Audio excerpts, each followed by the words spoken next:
So you can see a question on the secondary screen. Please try this question. In open die forging, a disc of diameter 200 mm and height 60 mm is compressed without any barreling effect.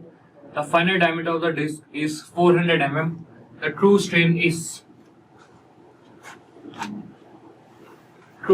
simply what? True strain is ln of initial cross section area upon final cross section area.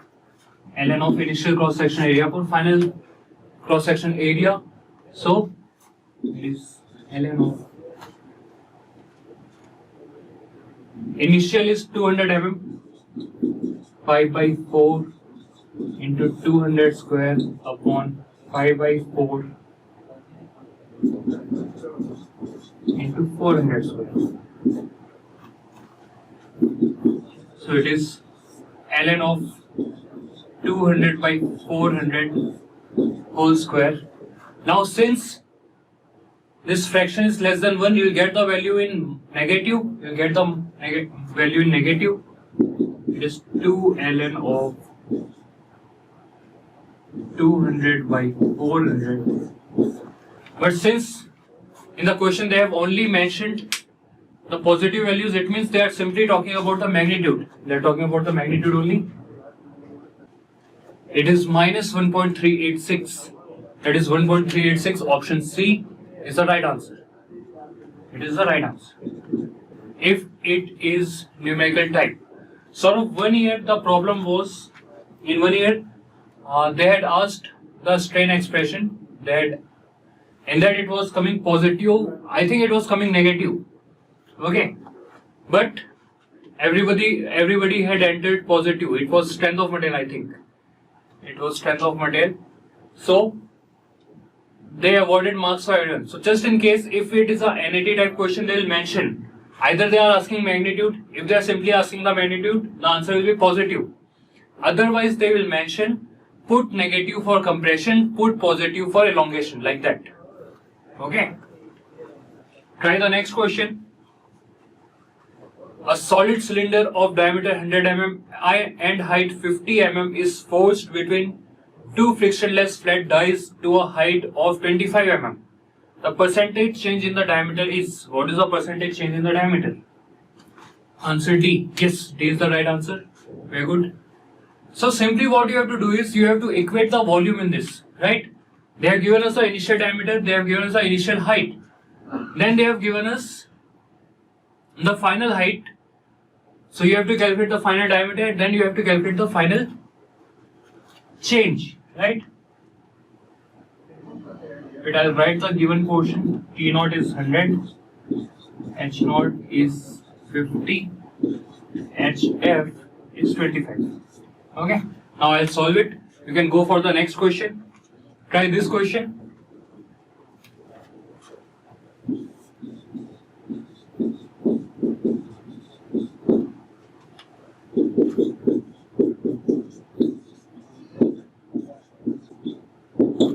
The volume will remain constant, so I am simply equating the initial volume to the final volume. So it is root over of 100 square into 50 upon 25. So it is 2. So it is 100 root 2. Root over of 100 square into 2. So it is 100 root 2. Value of root 2 is what? 1.41? 141.14 mm. Right? So percentage change will be, percentage is the TF. Percentage change is equal to 41.4%. So on the screen you are able to see the GATE PI 2006 question. The question is a solid cylindrical stainless steel workpiece of 200 mm diameter and 150 mm height.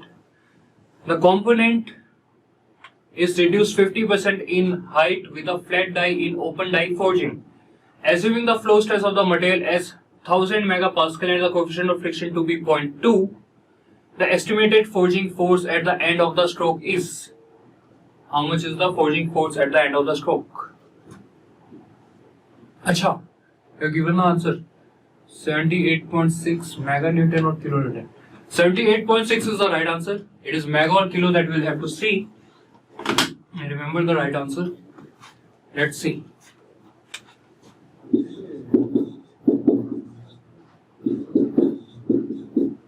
So first we'll write the expression. Then start finding what all is given in the question, what all is not given. Always try to follow this sequence. Whatever has been asked in the question, write the expression for that question and then start analyzing the expression. So first one is the flow stress, already given.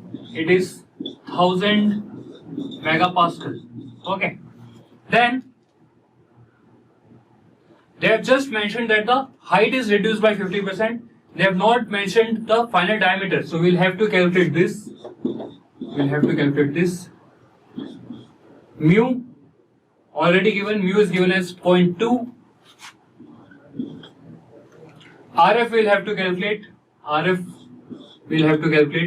HF, they have mentioned the height is reduced by 50%. Initial height they have mentioned as 150.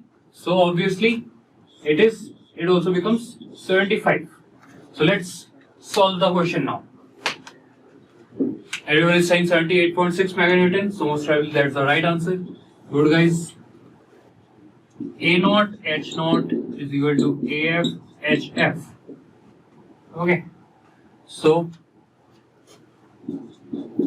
pi by 4 into initial diameter is 200 square into initial height is 150 is equal to pi by 4 into the final diameter we have to find df square into hf. Final height is 150 by 2 because it is mentioned that it is reduced by 50%. Okay, pi by 4 gets cancelled, 150 gets cancelled. So df square is equal to 200 square into 2. df is equal to 200 root 2. So 200 into 1.41. 242.8. It is 242.8, right? Sorry, it is 282. 282. So final radius is 141.4 mm.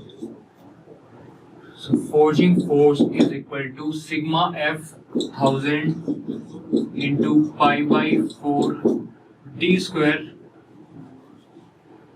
282.8 square times 1 plus 2 mu.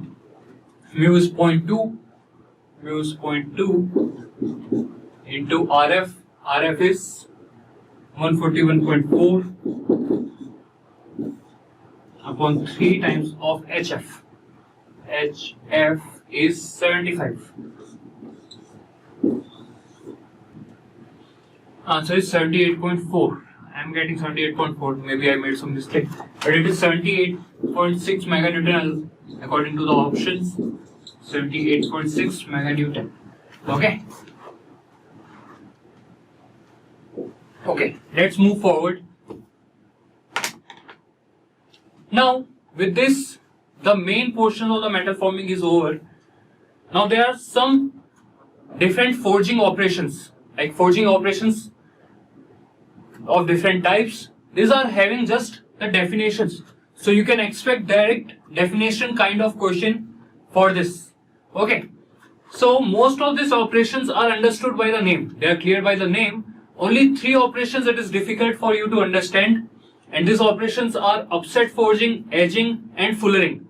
All other operations just by the name you can understand. For example, there is a forging operation by the name of bending. So what might be happening in a forging operation by the name bending? Component will be bent. Then there is a forging operation by the name of chamfering. So what will happen in chamfering? The sharp corners will be converted into sloped corners. So for the three relatively difficult names, please have a look on the screen. First one is upset forging. So in upset forging, what happens is, you can have a look on this punch. this sponge is applying load on the workpiece. Because of that, the length of the workpiece is reducing. The length of the workpiece is reducing, and its cross-section area is increasing. So, when you apply load to reduce the length and increase the area, it is called as upset forging. Then we have edging.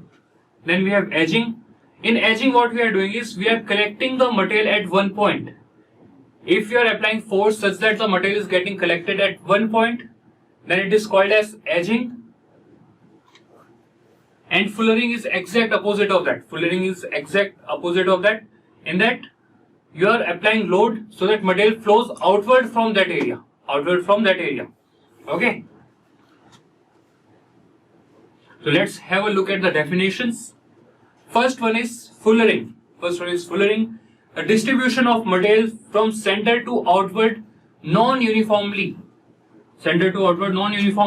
See, you can have a look on the screen. Let us say this is the initial workpiece, and I want to distribute the material on this workpiece uniformly. Mind it, I am saying uniformly. And what will happen is we'll get a component which will have uniform thickness. But this is not what is happening in fullering. What is happening in fullering is we are distributing the material non-uniformly. So we are applying more load at one point. So because of this, whatever the material was present here, it will flow out.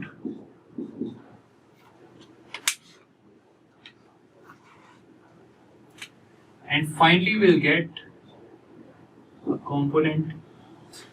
Okay, so you are distributing the material in this case, but the thickness is not uniform. This is called as fullering. So distributing the material from center to outward non-uniformly is called as fullering. And next one is drawing. Distributing the material from center to outward uniformly is called as drawing. Then we have upsetting.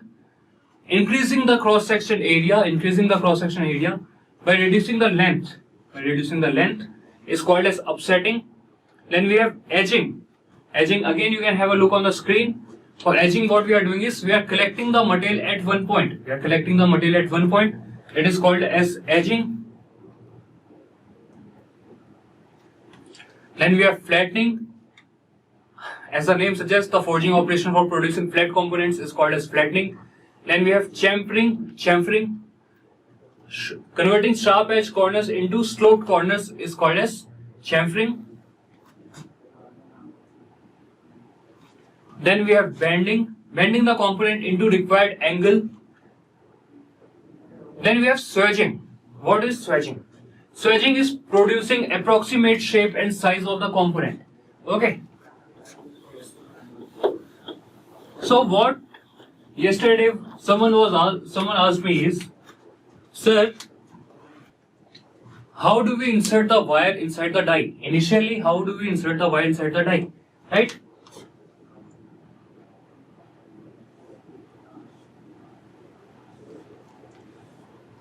So this is the wire drawing operation that you are doing. So what we do is, initially we'll make an approximate shape of the wire. By using forging operation. Which forging operation? The swedging operation. The swedging operation we'll use. And why do we use that? So that whatever wire we have, we make an approximate shape of the wire, so that we are able to insert the wire inside the die. Once the wire has entered the die, we'll start pulling the wire from this side. So, how did we change the shape of the wire so that it was able to enter the die? By using swedging operation. What is swedging operation? A forging operation used for producing approximate shape and size of the component. Okay. Next one is finishing. In swedging, what you have done is you have produced the exact shape and size of the component. Okay. After that, you will again put the component inside two dies, and and now you will get the exact shape and size, and this is called as the finishing operation. And after finishing, we apply the trimming operation. What is the purpose of trimming? To remove the flesh that was produced on the component.